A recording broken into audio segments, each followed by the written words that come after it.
Welcome back to Disturbed Reality. Before TikTok, before YouTube, and before Instagram, the internet was a wild, lawless frontier, a place where people stumbled across things that they weren't supposed to see. And for an entire generation of early internet users, nothing symbolises this better than the BME Pain Olympics, one of the most infamous shock videos to ever circulate online, especially in those days. Let's rewind to the 2000s.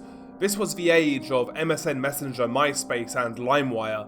Broadband internet was just starting to spread, and video sharing sites like YouTube were still brand new. But before the modern internet became polished and corporate, it was raw, chaotic and unregulated. One corner of the internet belonged to BME Zine, short for Body Modification Zine. It was a website dedicated to tattoos, piercings, sacrification and extreme forms of body modification. For enthusiasts, it was a community. For outsiders, it was terrifying curiosity fuel. And it was from this community that one of the most notorious internet legends was born, the BME Pain Olympics. So what exactly was the BME Pain Olympics?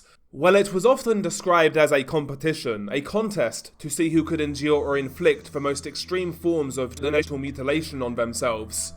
The video that circulated online showed incredibly graphic, disturbing imagery of men harming themselves in ways that, honestly, I'm not really going to describe here. For many first-time viewers, it was an unforgettable and deeply scarring introduction on just how far the internet could go. It was the kind of thing that you heard about from a friend at school who dared you to watch it, and then you regretted clicking play immediately after. Despite its reputation, the video known as the BME Pain Olympics wasn't an actual contest of real-life self-mutilation.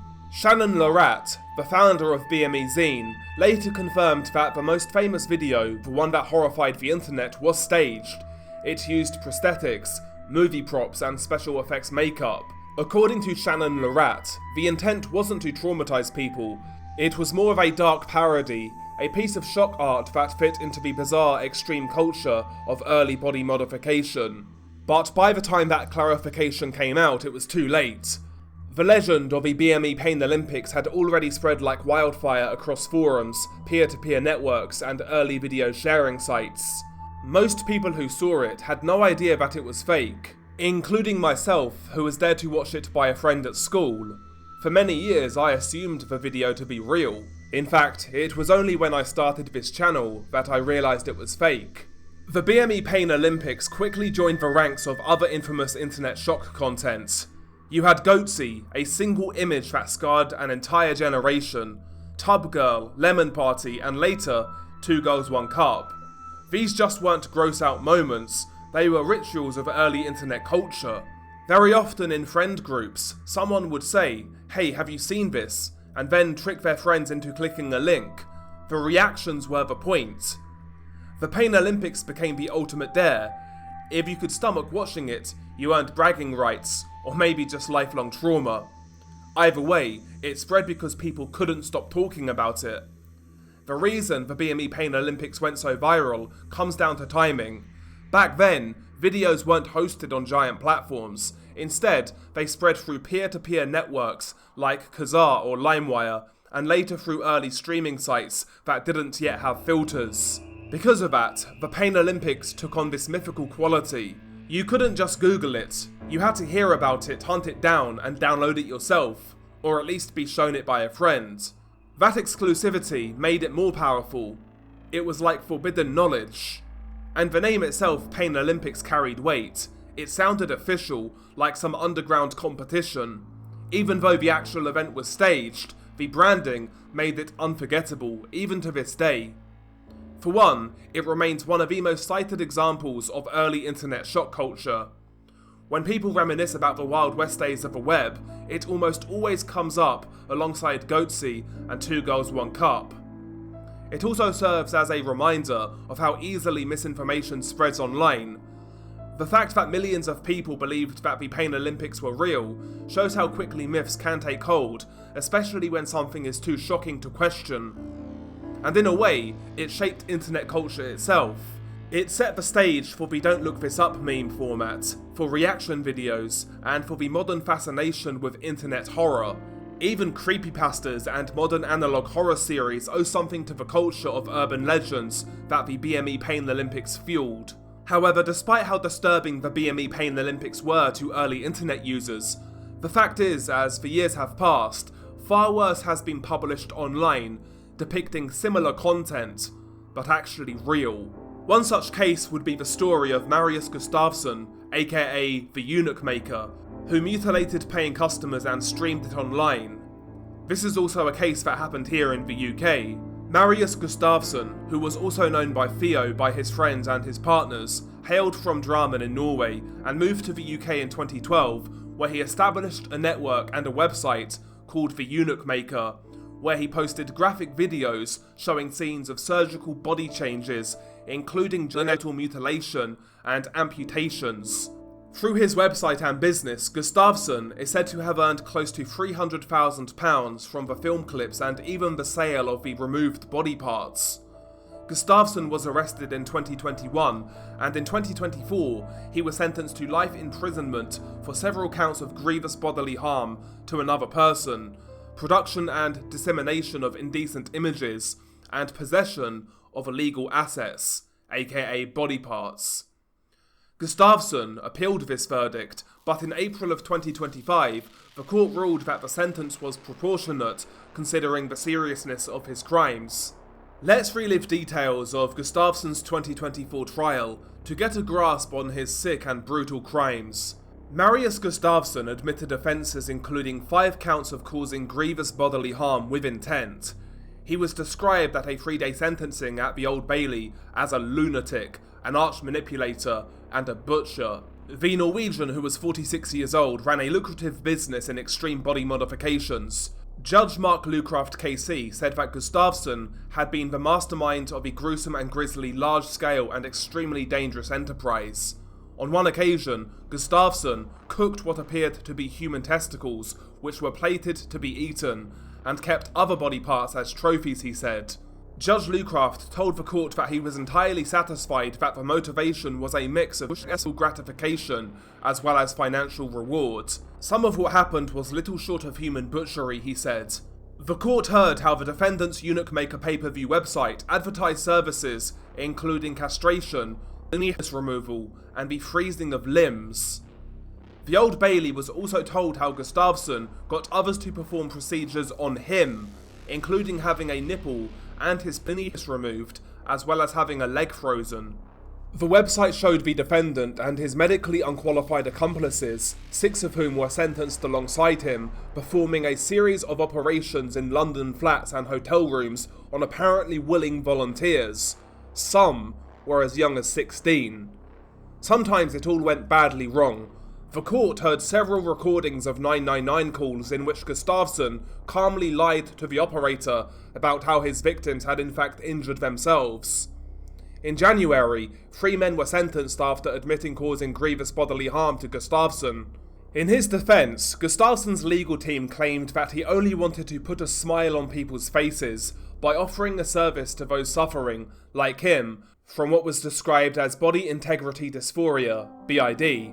However, prosecution barrister Caroline Carberry KC told the court, "We suggest that this diagnosis, if it exists, may explain why it is Mr. Gustavson acted as he did to have his own body maimed and mutilated, but it doesn't explain as to why he made a lucrative business out of mutilating others."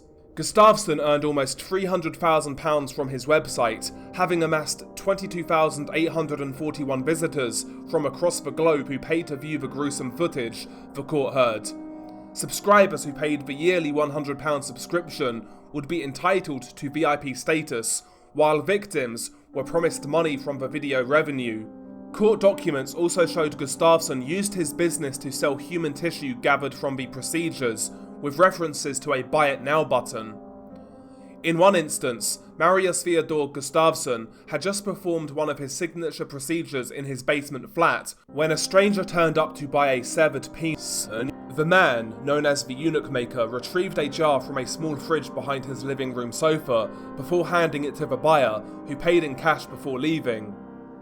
In the end, it was the bravery of one of Gustavson's victims, who cannot be named for legal reasons, that led to the website being taken down.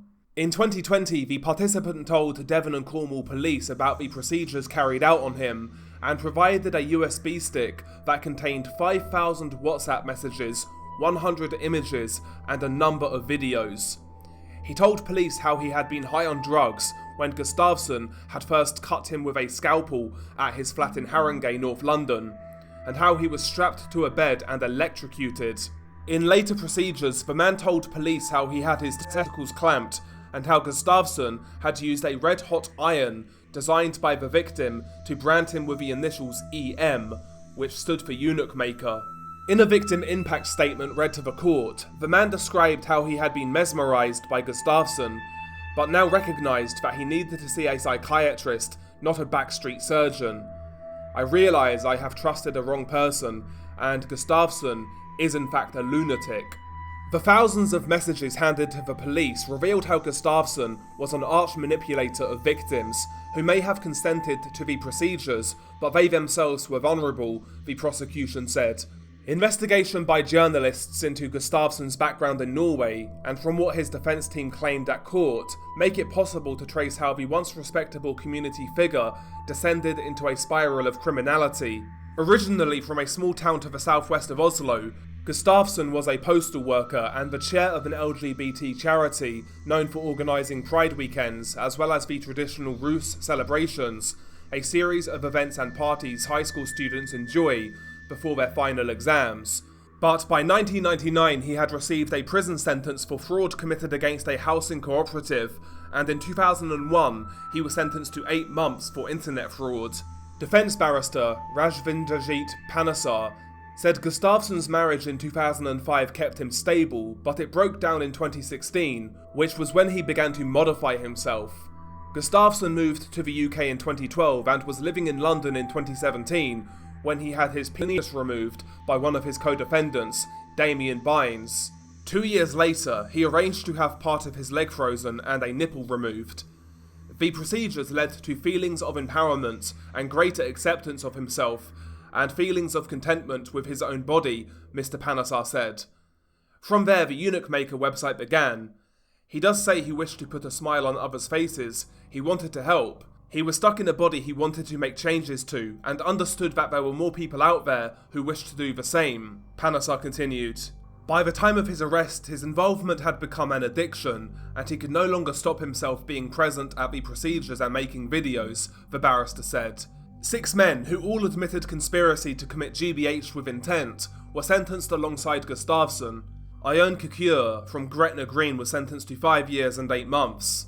Peter Waits from Croydon, South London was sentenced to 12 years. Janice Atkin from Newport, Gwent was sentenced to 12 years. Ashley Williams, also from Newport, was sentenced to 4 years and 6 months. And Stefan Scarf of No Fixed Address was also sentenced to 4 years and 6 months. Gustavson never expressed any feelings of remorse for the crimes he committed, or for the lifelong physical and psychological harm done to his victims.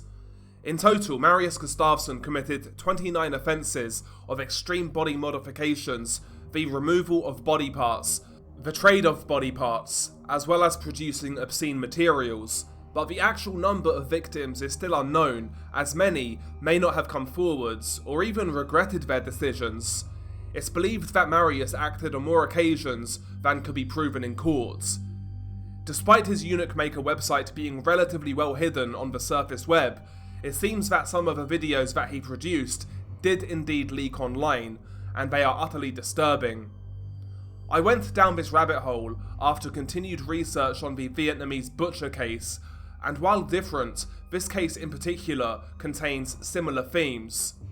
I actually believe it was a real possibility that Marius could have very well eventually delved into making snuff-type movies, much like was the case with the Vietnamese butcher.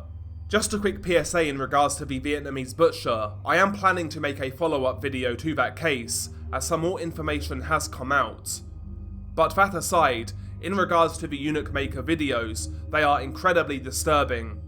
I believe there are several online, and quite frankly I only watched one, as to be honest, these types of cases are above my pay grade, and I'd rather not put myself through too much of that.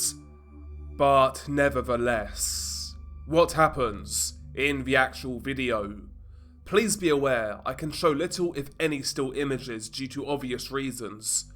The video in question is 3 minutes and 23 seconds in length, and the clip details Marius Gustavson's penectomy, aka the removal of his Johnson.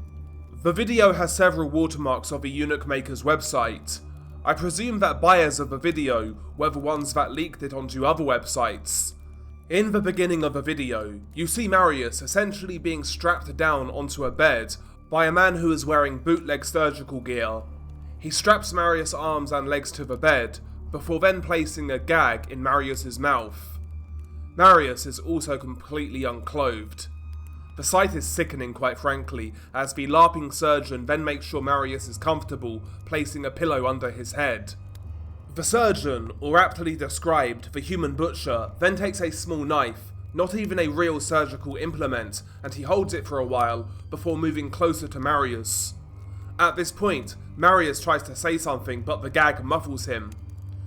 Marius' Johnson has also been tied with wire or string, cutting off blood supply to the area, which I guess was done to stem bleeding after the quote-unquote surgery. At this point, the butcher then severs Marius' Johnson with the knife, and you get several different camera angles as this happens. I don't really need to describe it any more than that. It's worth noting that Marius is awake, and he doesn't make any sounds of pain at all. It is possible that he was drugged, maybe local anaesthetic was used. Once Marius' private part has been removed, the surgeon then rests it on Marius' torso before undoing his gag. Once the gag has been removed from Marius' mouth, the two men have a conversation that is hard to follow. The voices are quiet, but you hear Marius panting, almost in an excited manner. It's honestly one of the most depraved things I've seen. At this point, the surgeon picks up the severed Johnson, and he asks Marius, "Do you want it?" Marius replies yes. He then holds the you-know-what close to Marius' face, and Marius then licks it. Marius then says awesome in an excited tone. Once again, the surgeon asks, "Do you want it?" and Marius again says yes. This is where the video ends. Again, too much internet for me after this one. The last few weeks I've put myself through it with this case and the Vietnamese butcher case. Watching this one made me feel physically sick, but thank God the psycho known as Marius Gustavson, the Eunuch Maker, is now in prison for the rest of his life. But there we have it, disturbing content or a Gore case from the UK. It's incredibly sick. I know there's more videos out there, I believe, surrounding this case. One was enough, and quite frankly, like I said, I feel these types of cases are quite frankly above my pay grade. You know, there are so many sick sort of sub-communities or like niche communities online, and this is just yet another example. But ultimately, there's still going to be so many more people who are involved in this community who without a doubt have migrated to other sort of smaller hidden communities online. The fact that these sort of people walk among us is deeply concerning, to say the least. But I've had enough, man. There we have it. That's the video. I hope you enjoyed it, if you can enjoy this sort of content. As always, if you're new, if you could hit subscribe, that'd be great. Links to my Twitter, my Twitch, etc. are in the pinned comments. I might also be making a Kick account soon as well. Not sure yet. I just feel Kick, I have more scope in regards to saying some crazy shit, because sometimes when we go on Twitch, we do run our mouth a little bit, so just a contingency type of plan, you know? But we'll see. Anyway, as always, stay safe, and I'll catch you on the next one.